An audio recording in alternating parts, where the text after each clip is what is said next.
For more than 60 years, one room inside Ashcroft House remained locked. Nobody could explain why.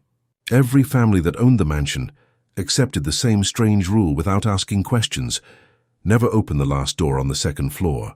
The warning had survived longer than anyone living in the nearby town. Nobody remembered who had written it. Nobody even remembered when the door had first been locked. Older residents always became uncomfortable whenever someone mentioned Ashcroft House. During the day, they laughed the stories away, but after sunset, their voices became quieter. Some claimed they had seen lights moving through empty windows late at night. Others swore they had heard footsteps echoing across abandoned hallways, even after the house had stood empty for decades. Everyone described something different, yet every story ended with the same sentence: leave the last room alone. Daniel never believed in stories like these. At 29 years old, he worked as an architectural surveyor. His job was simple: inspect abandoned buildings before demolition, measure every room, photograph every wall, prepare reports, nothing more. When the city hired him to inspect Ashcroft House before its demolition, he accepted immediately. To him, it was only another forgotten building waiting to disappear forever. Early the next morning, he parked his truck beside the rusted entrance gate. The mansion stood alone beyond the edge of town.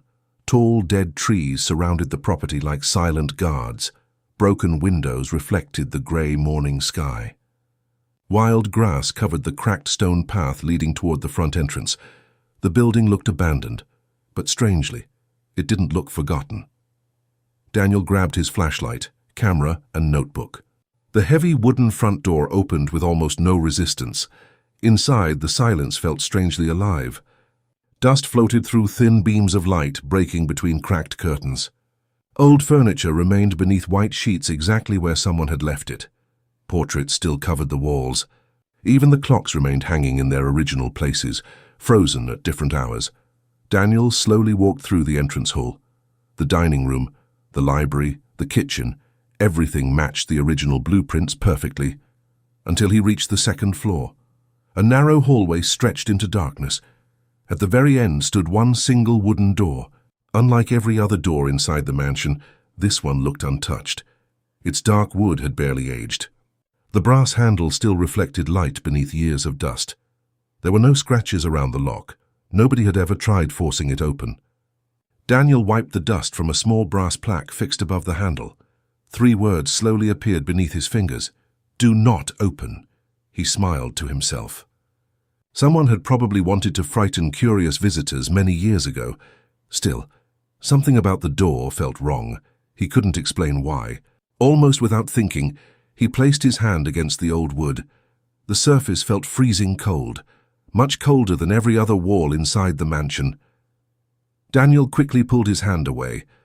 A strange feeling settled in his chest. Instead of opening the door, he decided to search the rest of the house first. Maybe there was another entrance. Maybe there was some forgotten staircase hidden inside the walls. Nearly an hour passed. While examining an old storage cabinet beneath the main staircase, Daniel discovered a small wooden box buried beneath layers of dust. Inside were dozens of yellow documents, old property records, personal letters, building permits, original architectural drawings. He carried everything into the dining room and carefully spread the papers across the dusty table. The original blueprints showed every hallway, every bedroom, every staircase, every window, every chimney, every storage room, everything except one. The locked room simply didn't exist. Its location should have been an empty section inside the wall. Daniel frowned. Buildings didn't create extra rooms by themselves. He searched every remaining document. Nothing. No mention, no measurements, no explanation. Only one folded envelope remained unopened at the very bottom of the wooden box. Its paper had turned almost brown with age. Across the front, someone had written only a single sentence in careful handwriting: "If anyone ever finds the last room, leave immediately." Daniel stared at the warning for several seconds. Then he slowly looked back toward the dark hallway upstairs. The locked door was still waiting, exactly where it had always been, and for the first time that morning. He couldn't shake the feeling that someone on the other side already knew he had read the letter. Daniel remained motionless for several seconds, staring at the old envelope resting in his trembling hands. The faded warning echoed through his thoughts far louder than the silence surrounding him. If anyone ever finds the last room, leave immediately. Every instinct told him to walk away. He could leave the mansion, return to the city and simply report that the inspection was complete. Nobody would ever know the truth. Nobody would ask another question. Yet something inside him refused to leave.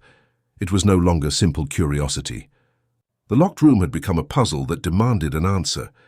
Daniel folded the letter carefully and slipped it inside his notebook.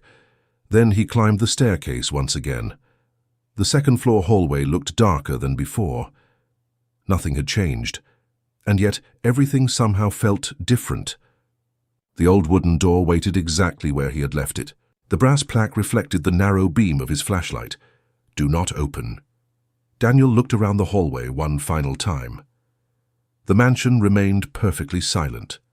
No footsteps, no wind, no distant sounds, only his own breathing. He reached toward the handle again. The wood still felt unnaturally cold. This time he didn't pull his hand away. Instead, he examined the lock more closely. The brass keyhole looked surprisingly clean compared to everything surrounding it, almost as though someone had used it recently. Daniel frowned. That made no sense. The mansion had been abandoned for decades. He searched every pocket of his jacket. Nothing. Then he remembered the wooden box downstairs. Maybe, just maybe, the key had been hidden with the documents. Daniel hurried back toward the dining room. He searched through every letter once more, every folded paper, every blueprint. Finally, beneath the false bottom of the wooden box, his fingers touched something metallic. A single old brass key. It was heavier than expected. Unlike the dusty papers around it, the key carried almost no rust. Someone had taken care of it. Daniel held it beneath the flashlight. Small letters had been engraved into the metal years earlier. Room 7. His heartbeat quickened. Without wasting another second, he returned upstairs. The hallway somehow felt longer now. Each step echoed louder than before. When he finally reached the door again, he inserted the key into the lock. For a brief moment, nothing happened. Then, a slow metallic click echoed through the corridor. The sound seemed impossibly loud inside the abandoned mansion. Daniel froze. He listened. Still nothing. He slowly turned the handle. The hinges moved almost silently. No violent creaking. No collapsing wood. Only a soft breath of cold air escaped from the darkness beyond the doorway. Daniel expected to find another abandoned bedroom covered with dust instead. The room looked untouched. A small wooden table stood beside a narrow window. An old chair faced the desk exactly as though someone had stood up only moments earlier. An oil lamp rested near the center of the table. A calendar still hung on the wall. Everything appeared perfectly arranged. Nothing looked abandoned. Nothing looked forgotten. Only a thin layer of dust covered the furniture. Daniel stepped inside cautiously. The air felt colder than the hallway. His flashlight slowly crossed the walls. Old wallpaper, wooden shelves, books, a small clock. Every object belonged to another era. Then his light stopped on the calendar. He walked closer. The paper had yellowed with age. Across the top, one date remained clearly visible. October 14th, 1958. Daniel whispered the year aloud. 1958. The mansion had been abandoned in 1961. Nobody should have entered this room since then. Yet the calendar had never been changed. It remained frozen on that exact day, as though time itself had stopped inside the room. Daniel turned toward the desk. A thick leather notebook rested beside the lamp. Its cover carried no title, no initials, nothing. Only years of dust. He opened the first page. The handwriting looked neat, careful, patient. The first entries described ordinary mornings inside Ashcroft House, family dinners, repairs around the garden, conversations between relatives. Nothing unusual. Daniel turned another page, then another. Hours passed. The handwriting slowly became different. The entries grew shorter, more nervous, more frightened. One sentence appeared again and again. The room knows. Daniel stopped reading. His breathing became slower. He turned another page. The next entry mentioned strange footsteps outside the locked door. Another page described voices calling from empty hallways. Another described someone knocking every night at exactly 2:11 in the morning. Daniel looked toward the doorway. The hallway remained empty, but somehow he could no longer shake the feeling that someone had quietly stopped just outside the room. Daniel remained frozen beside the old wooden desk. The notebook still lay open before him. Its final sentence had appeared only moments earlier. "Thank you for finally returning." The handwriting was unmistakable. Every letter, every curve, every small imperfection. It matched his own writing perfectly. Daniel slowly reached toward the page. His fingertips barely touched the paper. The fresh ink smeared beneath his hand. Someone had written those words only seconds ago, but nobody else stood inside the room. He looked around once more. The chair remained empty. The oil lamp flickered quietly without any visible flame. The old calendar still displayed October 14th, 1958. Nothing moved, nothing changed. Yet the room no longer felt empty. Daniel suddenly noticed another object beneath the notebook, a small black key. Unlike the brass key marked Room 7, this one looked newer. Its polished surface reflected the weak light from the window. A tiny metal tag hung from the ring. Only 3 numbers had been engraved into it. 406. Daniel frowned. Apartment 406. The number meant nothing to him. Not yet. He slipped the key into his pocket. As he did, the oil lamp suddenly went out. Complete darkness swallowed the room. Daniel immediately switched on his flashlight. Its narrow beam cut through the blackness. Everything remained where it had been, except the notebook. It had closed by itself. Daniel stared at it, slowly. The cover opened again. One page turned, then another, then another. Finally, the notebook stopped. A new sentence had appeared. "You stayed longer this time." Daniel felt the blood drain from his face. He had never been inside this room before, at least. That was what he believed. He stepped backward toward the doorway. The hallway outside looked exactly the same. Relief washed over him. He had finally found the exit. Daniel hurried into the corridor. Without thinking, he slammed the wooden door shut behind him. The heavy lock clicked into place by itself. He stood there, breathing heavily. His heart pounded inside his chest. For several moments, he simply stared at the old brass plaque. "Do not open now." The warning finally made sense. It had never been written to keep people outside. It had been written to stop someone from getting back in. Daniel walked downstairs without looking back. The mansion felt strangely different now. The silence had disappeared. Every floorboard seemed to groan beneath his weight. Somewhere upstairs, a chair scraped slowly across the floor. Daniel stopped. The sound came again, long, slow, deliberate. As though someone had stood up after many years of waiting. He forced himself toward the front entrance.